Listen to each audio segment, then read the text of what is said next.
Hello everyone, welcome to government jobs UP. This is Ritu Pandey और इस channel पर हर तरह की गवर्नमेंट जॉब से रिलेटेड इन्फॉर्मेशन दी जाती है।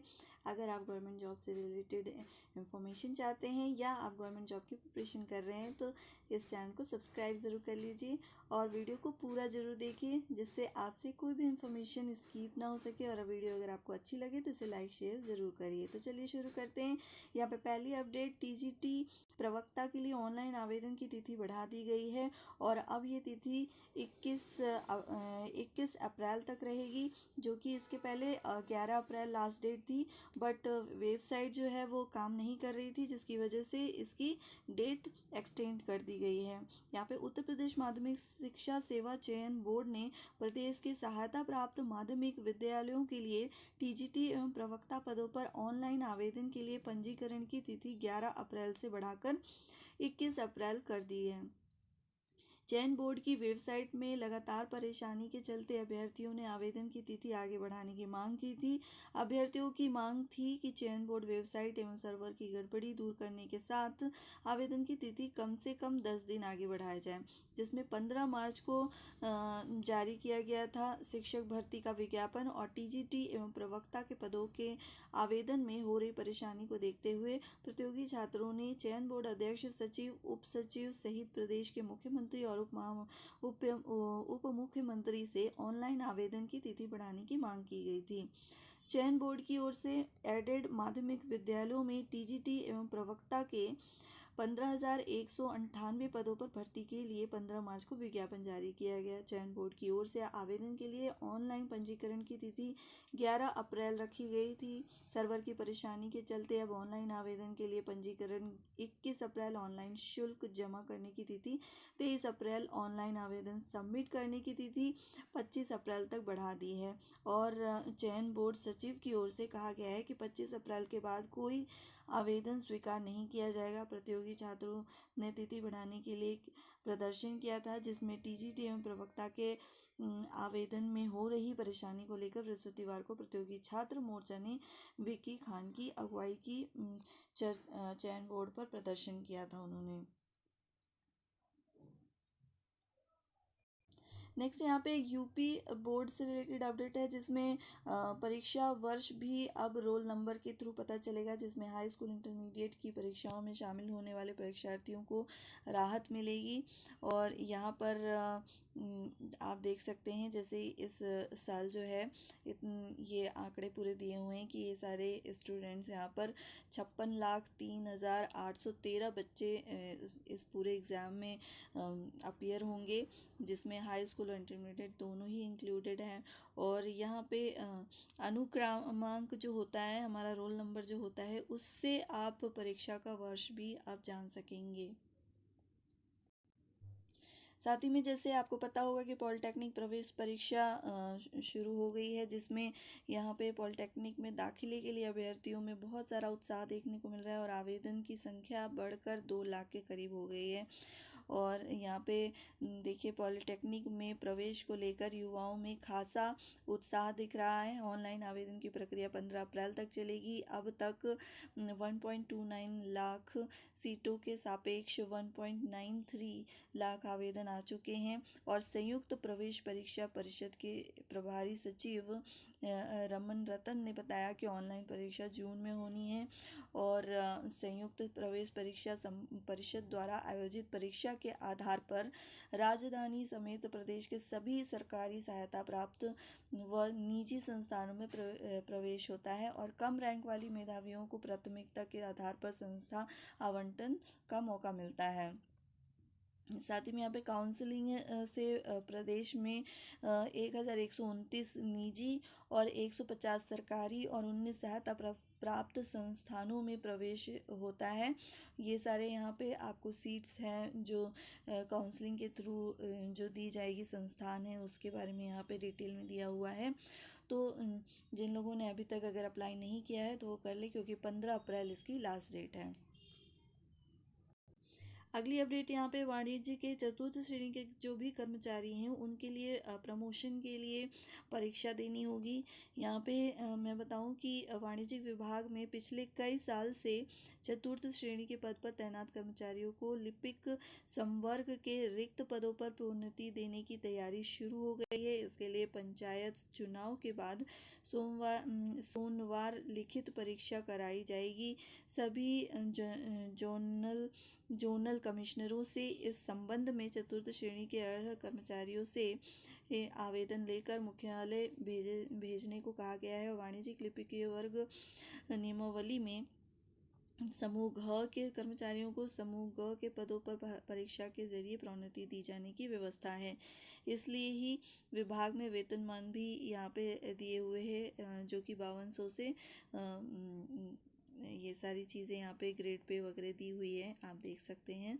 और यहाँ पे परीक्षा के लिए कुल 50 अंक निर्धारित किए गए हैं, जिसमें लिखित परीक्षा के लिए 30 अंक है और चरित्र पंजिका के लिए 10 अंक और साक्षात्कार के लिए 10 अंक है निर्धारित किए गए हैं। और लिखित परीक्षा में सिर्फ एक प्रश्न पत्र होगा, जिसमें 2 भाग होंगे। पहले भाग में सरल हिंदी विषय पर निबंध और दूसरे भाग में सामान्य ज्ञान से जुड़े सवाल होंगे। इस परीक्षा में 50% से अधिक अंक पाने वाले कर्मचारियों को ही टाइपिंग टेस्ट के लिए बुलाया जाएगा। 25 शब्द प्रति मिनट की टाइपिंग वाले कर्मचारियों को ही उत्तीर्ण माना जाएगा। तो ये अपडेट थी समूह घ में प्रमोशन करके समूह ग में भेजने के लिए, और अब इसमें परीक्षा ली जाएगी। नेक्स्ट अपडेट यूपीपीएससी के एसीएफ आरएफओ 2020 की इंटरव्यू से रिलेटेड है, जिसमें इंटरव्यू 13 तारीख से शुरू होने की बात है। और यहाँ पे उत्तर प्रदेश लोक सेवा आयोग ने सहायक वन संरक्षक क्षेत्रीय वन अधिकारी 2020 की मुख्य परीक्षा में उत्तीर्ण अभ्यर्थियों का इंटरव्यू 13 अप्रैल को होगा। उम्मीद है कि एसीएफ और आरएफओ का भी रिजल्ट इंटरव्यू के 2 या 3 दिन बाद ही जारी कर दिया जाएगा। ज्ञात हो कि क्षेत्रीय वन अधिकारी के 12 पदों के लिए 13 से 26 फरवरी तक प्रयागराज में आयोजित परीक्षा में 54 अभ्यर्थी शामिल हुए थे, और इससे 26 अभ्यर्थियों को साक्षात्कार के लिए सफल घोषित किया गया। आयोग ने प्रारंभिक परीक्षा 11 अक्टूबर को आयोजित की थी, जिसमें 180 अभ्यर्थियों को मुख्य परीक्षा के लिए सफल घोषित किया गया था। अगली अपडेट 10वीं और 12वीं की परीक्षा से रिलेटेड है, जिसमें कोरोना के मामलों में वृद्धि के मद्देनजर 10वीं और 12वीं कक्षा के 1 लाख से अधिक छात्रों ने याचिकाओं पर हस्ताक्षर कर सरकार से मई में होने वाली बोर्ड परीक्षाएं रद्द करने या उन्हें ऑनलाइन कराने का अनुरोध किया है। पिछले 2 दिनों से ट्विटर पर hashtag cancel board exam 2021 trend कर रहा है, और यहाँ पर ये वेबसाइट दी गई है, जिस पर एक याचिका में कहा गया है कि भारत में हालात दिन ब दिन बदतर होते जा रहे हैं। जब देश में कुछ ही मामले थे तो उन्होंने बाकी की बोर्ड परीक्षाएं रद्द कर दी थी, और अब जब मामले चरम पर हैं तो वे स्कूलों को खोलने की योजना बना रहे हैं। हम शिक्षा मंत्री से इस मामले में पर विचार करने और इस साल होने वाली सभी परीक्षाएं रद्द करने का अनुरोध करते हैं। अगली जो अपडेट है वो यूपी पुलिस भर्ती 2021 से रिलेटेड है, जिसमें उत्तर प्रदेश पुलिस भर्ती एवं प्रोन्नति बोर्ड ने 9,534 पदों पर एसआई भर्ती के नोटिफिकेशन में 2 बदलाव किए हैं। यूपी पीआरपीबी की आधिकारिक वेबसाइट जो यहाँ पे दी हुई है यूपीपीबीपी bp.gov.in पर जारी ताज़ा नोटिस के मुताबिक इस भर्ती के वही उम्मीदवार आवेदन कर सकता है जिसका जन्म 2 जुलाई 1993 से पहले और 1 जुलाई 2000 के बाद न हुआ हो। जबकि पहले वाले नियम में यह कहा गया था कि इस भर्ती के लिए वही उम्मीदवार आवेदन कर सकते हैं जिनका जन्म 1 जुलाई 1993 से पहले और 1 जुलाई 2000 के बाद का न हो। इसके अलावा उम्मीदवार की वैवाहिक स्थिति संबंधित नियम को भी स्पष्ट किया गया था। आपको बता दें कि यूपी पीआरपीबी ने 25 फरवरी को यूपी पुलिस में उप निरीक्षक नागरिक पुलिस के 9027 प्लाटून कमांडर पीएससी के 484 और अग्निशमन द्वितीय अधिकारी के 23 पदों पर भर्ती के लिए नोटिफिकेशन जारी किया था। इस भर्ती के लिए ऑनलाइन आवेदन की प्रक्रिया uppbpb.gov.in पर जारी है, जो कि 30 अप्रैल 2021 की रात 11 बजे से 59 तक चलेगी। यहाँ पे यूपीपीआरपीबी ने कहा है कि उम्मीदवार ऊपर दिए गए बदलावों को ध्यान में रखते हुए आवेदन करें। नोटिफिकेशन की अन्य सभी बातें पहले जैसी ही हैं। यूपी पुलिस एसआई की 9534 वैकेंसी जाने पर इस भर्ती से जुड़ी अन्य बातें यहाँ पर दी हुई हैं, जो कि योग्यता की अगर बात करें तो यहाँ पे नागरिक पुलिस और प्लाटून कमांडर पीएससी में एसआई पद के लिए किसी भी विषय में ग्रेजुएशन, अग्निशमन द्वितीय अधिकारी के लिए साइंस साइड से ग्रेजुएशन होना चाहिए। आयु सीमा यहाँ पे 21 से 28 वर्ष मांगी गई है, यानी अभ्यर्थी का जन्म 2 जुलाई 1993 से पहले व 1 जुलाई 2000 के बाद न हो। उत्तर प्रदेश के SC, ST, OBC वर्ग को आयु सीमा में 5 वर्ष की छूट भी दी जाएगी, जिसमें और उसके बाद वेतन मान की यदि बात की जाए तो यहाँ पे 9300 से लेके 34,800 व पे ग्रेड 4200 रुपये के होंगे। कद काठी संबंधी यहाँ पे योग्यता देखी जाए तो यहाँ पे ऊंचाई सामान्य OBC एवं SC वर्ग के लिए कम से कम 168 सेंटीमीटर होना चाहिए और ST वर्ग के लिए 160 सेंटीमीटर। बाकी यहाँ पे सारी डिटेल दी हुई है, आप हमारी वेबसाइट पर जाकर भी विजिट कर सकते हैं। वहाँ पे आप डिटेल में इसे पढ़ सकते हैं, समझ सकते हैं और वहाँ पे लिंक भी दिए हुए हैं, आप वहाँ पर जाकर अप्लाई भी कर सकते हैं उसके थ्रू। और साथ ही में हमारा जो है टेलीग्राम चैनल भी है, आप उसे भी सब्सक्राइब करके लेटेस्ट अपडेट पा सकते हैं।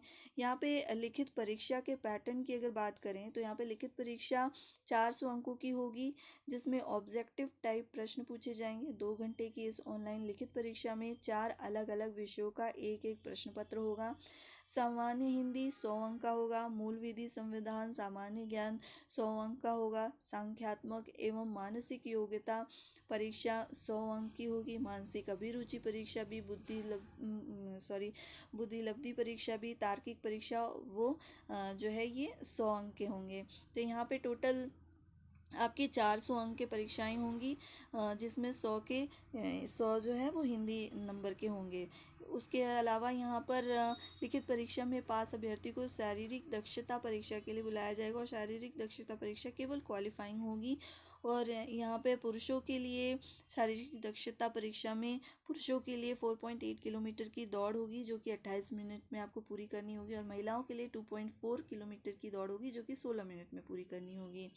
आवेदन फीस की बात करें तो जनरल और OBC के लिए 400 है और SC ST के लिए भी 400 रुपीज़ है। फाइनल मेरिट लिस्ट ऐसे अभ्यर्थियों को शारीरिक दक्षता परीक्षा क्वालिफाइंग कर लेने उन्हें लिखित परीक्षा में प्राप्त अंक के आधार पर मेडिकल के लिए बुलाया जाएगा। लिखित परीक्षा में प्राप्त अंक के आधार पर ही फाइनल मेरिट लिस्ट बनेगी। ये सारी यहाँ पे अपडेट है, आप चाहें तो देख सकते हैं और हमारी वेबसाइट पे ज़रूर विज़िट करिए। ये थी हमारी आज की सारी अपडेट्स। ऐसी हमारी लेटेस्ट अपडेट के लिए चैनल को सब्सक्राइब करिए। वीडियो अगर अच्छी लगी हो तो इसे लाइक और शेयर ज़रूर करिए। Thank you so much.